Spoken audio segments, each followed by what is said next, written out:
I've never posted anything like this before, and if I'm being honest, I'm not even sure why I'm doing it now. Maybe because I'm older.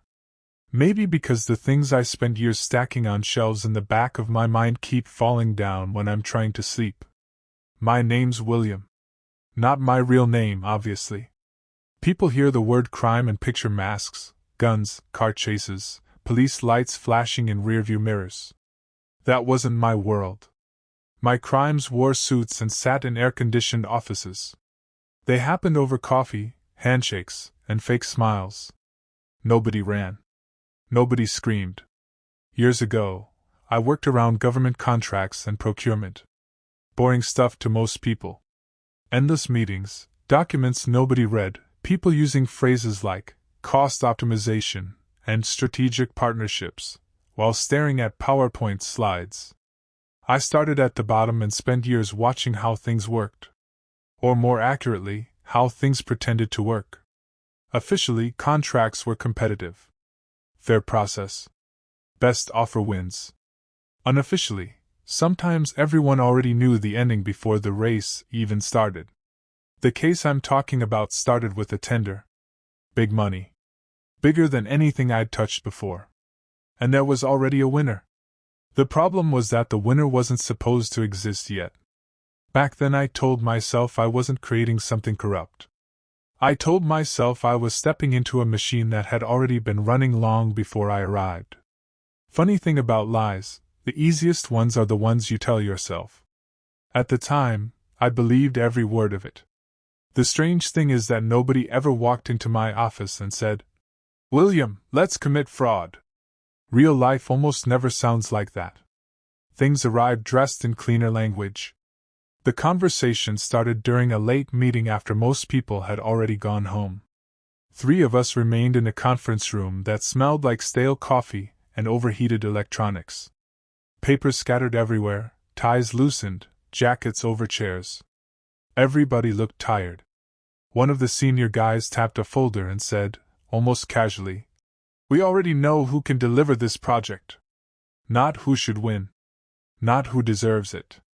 Just who can deliver it." I remember sitting there thinking how carefully people choose words when they want to protect themselves. Then came the real meaning underneath it all. There would still be a public process, multiple companies, evaluations, the whole performance. But one company would arrive at the finish line first because someone had already moved the tape. And I didn't object. That part still bothers me. Not later. Right then, over the next week, I learned something about people that I wish I'd understood earlier. Almost nobody sees themselves as the villain in their own story.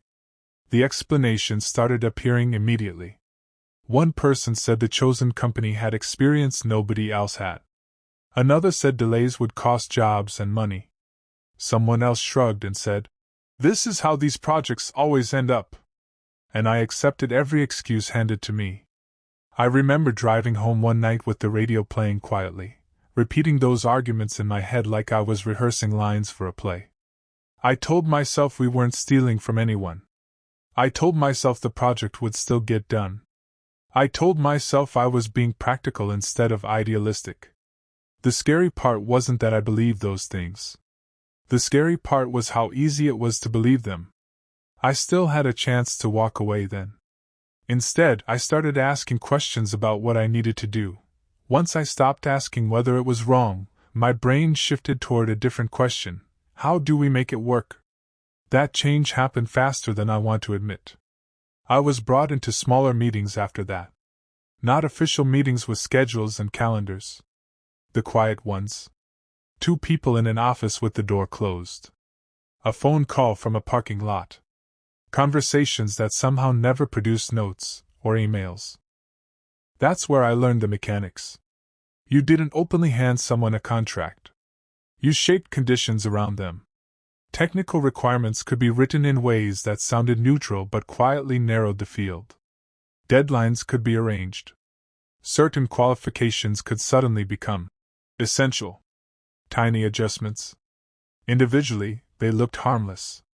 Together, they formed walls. I remember staring at draft documents on my monitor late one evening and feeling something strange in my stomach. Not guilt exactly. Not yet. More like standing at the top of a hill and realizing I'd already started walking downhill without noticing.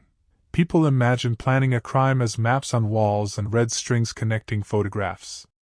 Mine looked embarrassingly ordinary. Preparation meant spreadsheets. It meant draft documents with version numbers attached to file names. It meant comparing requirements, adjusting language, changing details that most people would skim over without thinking twice. I spent evenings reading previous tenders and looking for patterns. What qualifications discouraged smaller competitors? What technical conditions sounded reasonable but quietly favored one specific company? Which timelines would leave outsiders scrambling while our preferred bidder already had everything prepared? I told myself I was only improving efficiency. That phrase became my favorite hiding place. The chosen company received information before anyone else did, not directly, not in ways anyone could easily prove. Just hints. Expectations. Gentle steering. Enough to make sure they were always a few steps ahead. I remember feeling a weird sense of pride while doing it. That part is difficult to admit. I wasn't scared then. I thought I was smart. The tender finally went public on a Monday morning.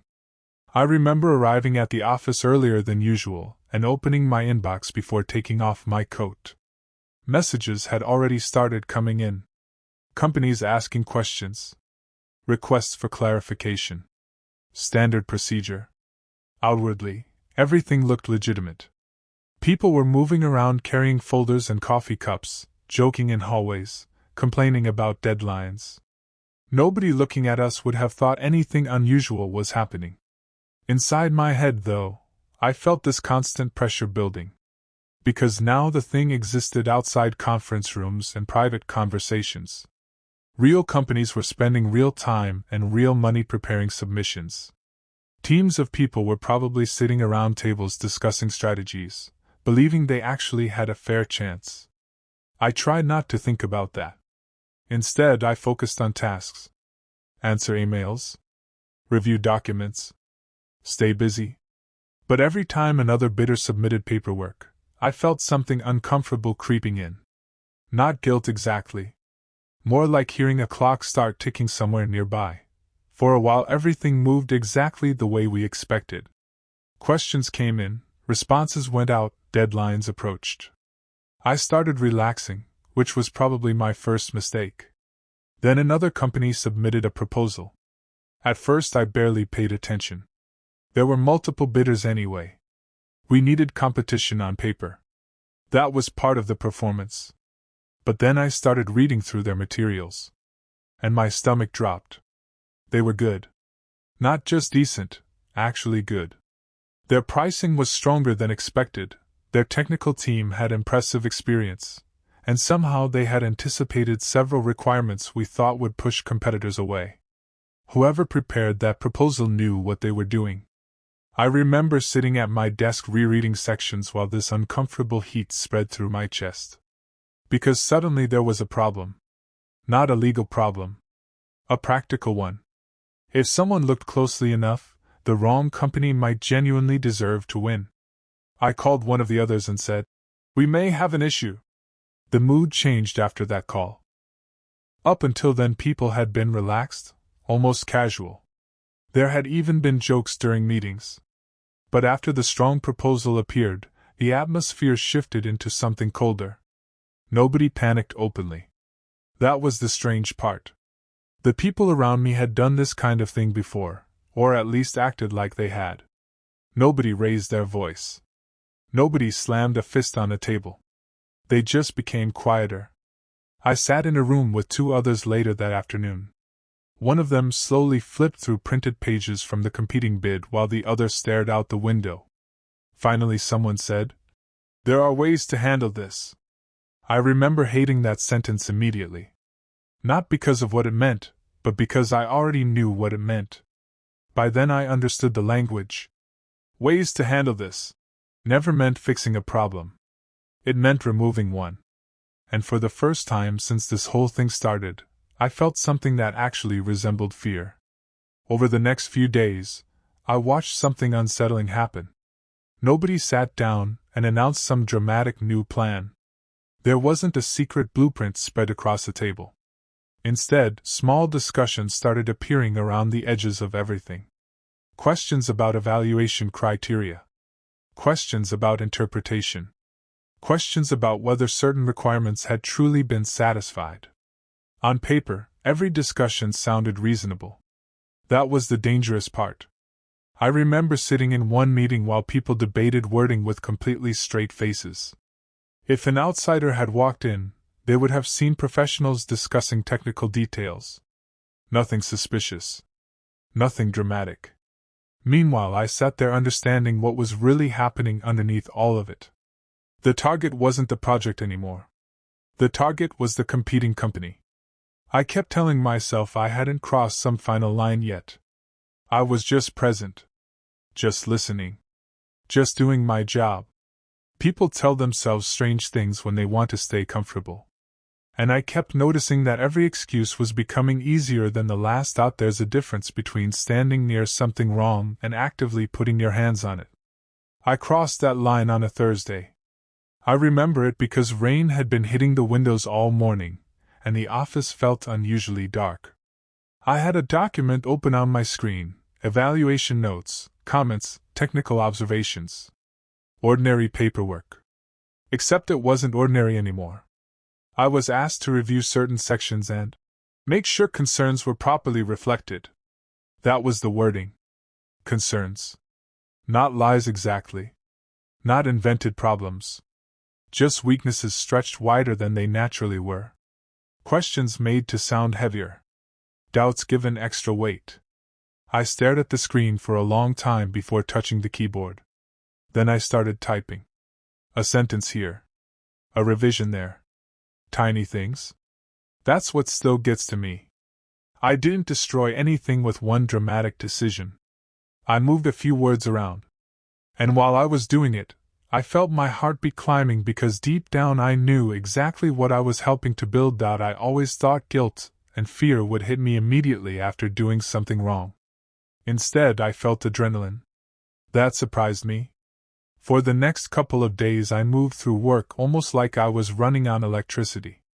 I noticed everything: the sound of printers starting up, people laughing across the office, elevator doors opening down the hall. Every noise felt sharper. I kept expecting someone to stop me. A manager calling me into an office. An email appearing in my inbox. Somebody saying, "William, explain this." But nothing happened. People carried on normally. Meetings continued. Coffee breaks happened. Deadlines came and went. And that started changing me in ways I didn't notice at first. Because once you do something you thought you could never do, and the sky doesn't fall afterward, your brain starts learning dangerous lessons. I hate admitting this, but relief slowly turned into confidence. Not confidence that I was right. Confidence that I could get away with it. The thing about complicated schemes is that sometimes they don't start falling apart because of investigators or audits. Sometimes it's one person asking an ordinary question. A representative from the competing company contacted us requesting clarification about part of the evaluation process. Perfectly normal request. Professional tone. Short email. I read it twice. Then 3 times. There wasn't an accusation in it. No threats. No dramatic language. But something felt wrong immediately. They had noticed inconsistencies. Not enough to prove anything. At least I didn't think so, but enough to start pulling on threads. I remember forwarding the message and sitting back in my chair while my chest tightened. Suddenly all the confidence I'd built over the previous days disappeared. Because I realized something. We had spent all our energy planning how to guide the winner into place. We hadn't spent enough time thinking about what happened if somebody looked behind the curtain. And once people start looking, they usually keep looking. I wish I could say that was the moment I finally did the right thing. It wasn't. Fear doesn't automatically make people honest. Sometimes it does the opposite. After that email, conversations started happening again behind closed doors. Short meetings. Phone calls. Questions about what had been shared and who knew what. Everybody suddenly wanted distance. That was another thing I learned. When things go smoothly, people say we. When things become dangerous, people quietly switch to you. I started explaining things that shouldn't have needed explanations. I told myself I was only clearing up misunderstandings. I told others the process had been fair and that concerns were being exaggerated. But I knew exactly what I was doing. I wasn't protecting the project anymore. I wasn't protecting colleagues. I was protecting myself. And every lie felt heavier than the previous one. Because by then I understood something ugly about my situation. I wasn't trapped by the scheme. I was trapped by my own choices that I used to think getting caught would be the worst part. I was wrong. The waiting was worse. Days stretched into weeks, and every morning I walked into work feeling like I had rocks in my stomach. I started checking my inbox obsessively before I even sat down. Every unknown number on my phone made my pulse jump. Nothing dramatic happened. No investigators stormed into the office. No police cars waited outside. Just silence. And silence can do strange things to your head. I started replaying every conversation I'd had over the previous months. Every document. Every edit. Every message I sent. I kept wondering whether I had said too much, written too much, left something behind. I barely slept during that period. At night I'd lie awake thinking about tiny details that had never bothered me before. Because once fear settles into your mind, it doesn't arrive like an explosion. It moves in quietly and starts living there. In the end, I was never dragged away in handcuffs over this particular job. The deal moved forward, the chosen company got what it wanted, and outwardly life kept moving. To most people, it probably looked like another ordinary project disappearing into the pile of completed work. But getting away with something and escaping it are different things. For years I told myself I had survived it. That I'd been smarter than everyone else. That I'd played a game people had been playing long before I arrived. Now I think I was just slowly becoming someone I wouldn't have respected years earlier. The thing nobody tells you is that corruption rarely starts with giant decisions. It starts with tiny compromises. One excuse. One signature. One sentence changed in a document. If anyone reading this ever ends up in a situation where everybody does it becomes the justification, pay attention. Because people rarely notice the moment they cross a line. I didn't. Not until I looked back.